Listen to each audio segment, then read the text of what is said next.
Mengawetkan jenazah kerap disangka sebagai tujuan orang Mesir kuno mengubah jasad orang yang meninggal menjadi mumi, padahal mereka melakukannya untuk tujuan lain. Peneliti dari Manchester Museum, di University of Manchester, Inggris, menyoroti kesalahan umum itu sebagai bagian dari persiapan pameran yang disebut Mumi Emas Mesir di awal 2023. Pameran museum itu mengungkapkan teknik penguburan mumifikasi sebenarnya adalah cara membimbing mendiang menuju keilahian, bukan untuk tujuan mengawetkan jenazah. Pemahaman baru tentang tujuan mumifikasi ini pada dasarnya menjungkir balikan banyak hal yang diajarkan kepada sebagian besar manusia tentang mumi. Campbell Price, kurator Museum Mesir dan Sudan, mengatakan kesalahpahaman ini berkembang begitu lama. Dia mengatakan gagasan yang dibawa Barat itu dimulai oleh para peneliti era Victoria, yang salah menentukan orang Mesir kuno mengawetkan mayat dengan cara yang sama seperti mengawetkan ikan. Hal itu lantaran penggunaan garam pada proses mumifikasi. Idenya adalah Anda mengawetkan ikan untuk dimakan di masa mendatang, jadi mereka beranggapan bahwa apa yang dilakukan pada tubuh manusia sama dengan perlakuan terhadap ikan, namun menurut Price, zat asin yang digunakan oleh orang Mesir kuno berbeda dengan garam yang digunakan untuk mengawetkan tangkapan ikan. Orang Mesir kuno menggunakan zat bernama natron. Natron ini dikenal sebagai mineral alami yang merupakan campuran natrium karbonat, natrium klorida, dan natrium sulfat.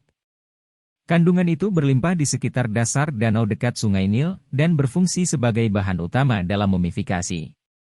Kita juga tahu bahwa natron digunakan dalam ritual kuil, yang mana diterapkan pada dewa, itu digunakan untuk pembersihan, kata dia. Price mengatakan bahan lain yang biasa diasosiasikan dengan mumi adalah dupa, yang juga berfungsi sebagai hadiah untuk para dewa.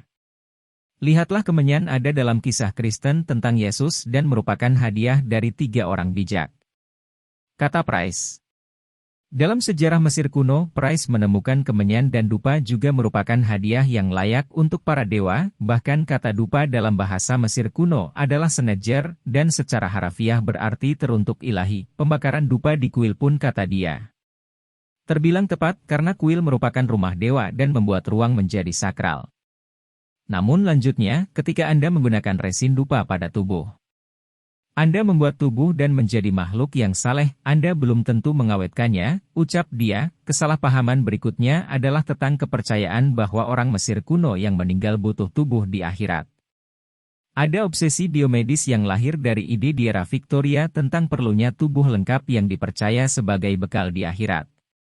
Kata Price, baginya hal itu lebih terkait kepercayaan kuno tentang mengubah tubuh menjadi dewa atau patung. Saya pikir itu memiliki arti yang lebih dalam dan pada dasarnya tentang mengubah tubuh menjadi patung dewa karena orang mati telah diubah, jelas Price. Kesalahpahaman selanjutnya adalah soal sarkofagus atau peti mati yang menunjukkan rupa almarhum. Dalam bahasa Inggris, topeng adalah sesuatu yang mengaburkan identitas Anda, potret mengungkapkan identitas, kata Price. Sementara Price mengatakan pahatan pada wajah sarkofagus, dikutip dari The Guardian, berarti objek, panel, dan topeng yang memberikan gambaran ideal pada bentuk ilahi. Sebagai bagian dari pameran tersebut, museum itu menampilkan sejumlah topeng penguburan, potret panel, dan sarkofagus yang terkait dengan penguburan Mesir kuno, serta bukti lebih lanjut tentang motif asli mumifikasi.